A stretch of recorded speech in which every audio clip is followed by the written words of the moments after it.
मैं मानता हूं कि खुद पर तरस खाना एक लग्जरी स्पा जैसी चीज है। इसमें कहीं पर आपका सुकून मौजूद है। मैं मानता हूं कि खुद पर तरस खाना सबसे रियायती भावना है और ये आपको कहीं नहीं ले जाती, लेकिन ये आपको कुछ देर के लिए वाकई अच्छा महसूस कराती है। आप इस बारे में क्या कहेंगे? तरस का पात्र होना लग्जरी कैसे है, मुझे समझ नहीं आता। इस भावना में आपको जबरदस्त दिलासा मिलती है, थोड़े वक्त के लिए ही सही। खुद पर तरस करना बहुत खुशनुमा हो सकता है, खुद के लालचों को पूरा करने की तरह। like self-indulgences. See, there are many ways. देखिए, शांति, प्रसन्नता और खुशहाली हासिल करने के बहुत से तरीके हैं। ऐसा हुआ,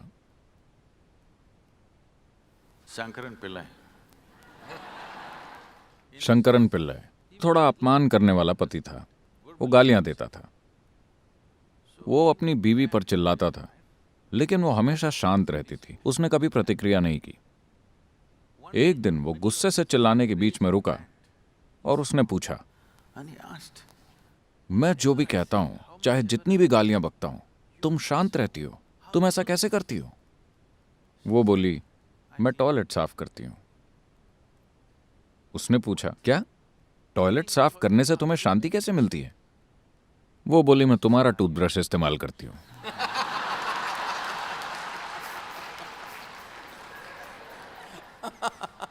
तो इस चक्कर में मत पड़िए। आप कई लोगों को आइडिया दे रहे हैं। ये रिश्ता नहीं है, ये तो बदले की कहानी है। मैं बस कह रहा हूं कि आप कई अलग अलग तरीकों से शांति और सुकून हासिल कर सकते हैं। जैसा कि आपने कहा कि अपने समाधान अपने ही भीतर से खोजने होते हैं, क्योंकि मैंने एक बड़ी रोमांचक लाइन पढ़ी थी कि जीवन आपको छू नहीं सकता, आपको खरोच नहीं लगा सकता, आपको नुकसान नहीं पहुंचा सकता। आप अपने जीवन में खुद ही अपनी ऊर्जा बनाते हैं। आप इस ब्रह्मांड में हैं, आपको इस दुनिया में लाया गया है। आप इसके साथ क्या करते हैं ये आपके नियंत्रण में है। जीवन आपके खिलाफ नहीं है। आप क्या हासिल करते हैं और आप क्या करते हैं, वो आपके अपने कर्मों, आपकी भावनाओं और जो सुखद स्थिति आप अपने भीतर पैदा करते हैं उसका नतीजा है। ये बात मेरे दिल को छू गई, क्योंकि ये चिंता, डर और उस सब संघर्ष की बहुत व्यापक और विस्तृत चुभन को आसान बना देती है। to me, three pillars. मेरे लिए हमारे अस्तित्व के 3 स्तंभ हैं, फैमिली, फॉर्चून और फरिश्ता। मैं मानता हूं कि यही धर्म, भगवान और बाकी हर चीज का नतीजा है।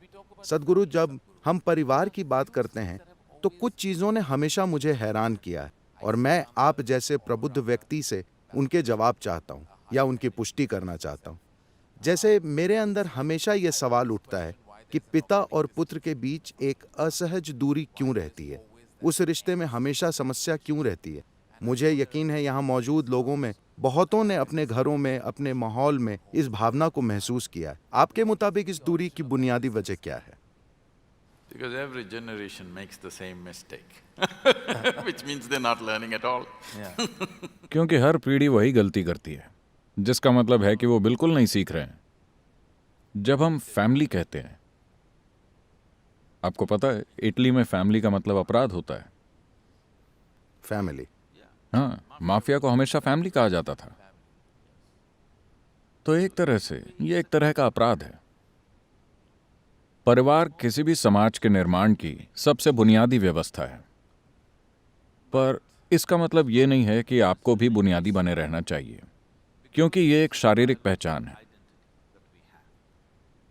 शरीर एक असलियत है, हम इससे इनकार नहीं कर सकते। बेशक ये In some way, एक तरह से कम कुछ हद तक हमारे माता पिता ने इसे हमें दिया है। आज ये जैसा है, जैसा ये दिखता है, ये उनकी ही वजह से। उन्हें ये किसी और ने दिया, वो अलग बात है, लेकिन हमको ये उन्होंने दिया था। तो ये एक शारीरिक पहचान है।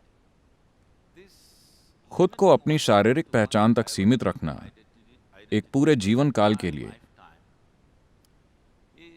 ये एक अपराध है, क्योंकि ये बहुत सारी चीजें पैदा कर देता है। इस देश ने लंबे अरसे से कष्ट सहे हैं। अभी आपने महाभारत का वीडियो रिलीज किया है। पूरा महाभारत एक पारिवारिक समस्या है। ये धृतराष्ट्र सिंड्रोम है। हम अब भी कष्ट सह रहे हैं। मेरा बेटा ही सबसे अच्छा है, चाहे जो हो। आज भी हम वही चीज झेल रहे हैं। मेरा बेटा सबसे अच्छा है, चाहे जो हो, उसे ही राजा बनना चाहिए। कुछ बेटे अच्छे से नहीं संभाल पाए, कुछ ने संभाला है। परिवार एक बुनियादी पहचान है जिसके साथ हम पैदा हुए हैं। आपके बचपन के लिए ये एक शानदार चीज है, क्योंकि उस पारिवारिक सहयोग के बिना कई मायनों में आप वो नहीं होते जो आप आज हैं, ठीक है? तो मैं पूरा सम्मान और समुचित आदर देता हूं परिवार व्यवस्था को, for the family because क्योंकि इंसानी बच्चा इस तरह पैदा होता है कि माँ की कोख से बाहर निकलते ही आप अपने पैरों पर खड़े होकर दूसरे जीवों की तरह चीजें नहीं कर सकते। लंबा समय लगता है एक बच्चे को पूरा आदमी और बच्ची को पूरी औरत बनने में। ये एक लंबा समय है जहां एक परिवार का पालन पोषण सबसे महत्वपूर्ण होता है, इसमें कोई शक नहीं है। लेकिन आपको उस पहचान से बाहर निकलना होता है। लेकिन कई लोग उस पहचान से कभी आगे ही नहीं बढ़ पाते, जिसके लिए वो पीड़ा सहते हैं। और कभी कभी अगर वो किसी खास जगह पर पैदा होते हैं तो उनकी वजह से पूरा देश कष्ट सहता है।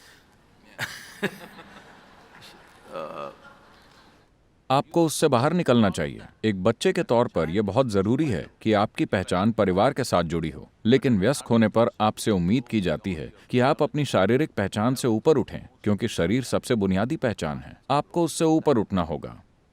तो सवाल यह है कि क्या यह जरूरी है कि हर पिता और हर बेटे के बीच किसी तरह की समस्या हो? यह पिता और बेटे की बात नहीं है। दरअसल एक ही घर में दो मर्द रह रहे हैं। जब आप 8-10 साल के थे तो आपके पिता भगवान जैसे थे। जब आप 15-16 के हुए तो यह समस्या शुरू हुई, क्योंकि आप भी मर्द बनना चाहते हैं और वहां जगह काफी नहीं है।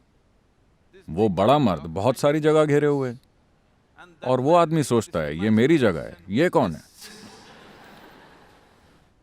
वो दोनों एक दूसरे को पिता और बेटे के तौर पर पहचान भी नहीं सकते, क्योंकि अब वहां कोई पिता और बेटा नहीं है। बस उसी घर में दो मर्द हैं और जगह काफी नहीं है। ऐसा सिर्फ इंसानी परिवारों में ही नहीं होता। हर जीव, चाहे वो हाथी हो या भैंसा या जो भी हो, हर जीव के जीवन में ऐसा होता है कि कुछ ना कुछ टकराव होगा, और या तो छोटा जानवर झुंड से बाहर चला जाता है या बड़ा वाला बाहर चला जाता है। ऐसा हर जगह होता है, क्योंकि ये कोई पिता और बेटे के बीच की समस्या नहीं है। दो मर्द आपस में एक ही जगह को साझा करने की कोशिश कर रहे हैं, और उसी एक औरत को, जिसे एक माँ कहता है और दूसरा पत्नी। ये निश्चित तौर पर उस गहरे भ्रम को तोड़ देता है जिसके साथ यह देश चलता रहा है, क्योंकि उसी घर में दो औरतों का होना हमेशा समस्या माना जाता था। आपने तो इसे बस उल्टा कर दिया है, जो मुझे सच लगता है, क्योंकि समस्या इसी चीज में है कि दो मर्द एक साथ नहीं रह सकते। ये औरतों के बीच भी होता है, लेकिन अलग तरह से। लेकिन अपने टकराव को छिपाने का औरतों का अपना तरीका होता है। वो इसे खास नारी सुलभ तरीके से करती हैं। आदमी इसे ज्यादा आमने सामने करेंगे। सींग से सींग लड़ाना मर्दों का तरीका है। औरतों का तरीका अलग होता है, वो अलग तरह से करेंगी, लेकिन टकराव होता है।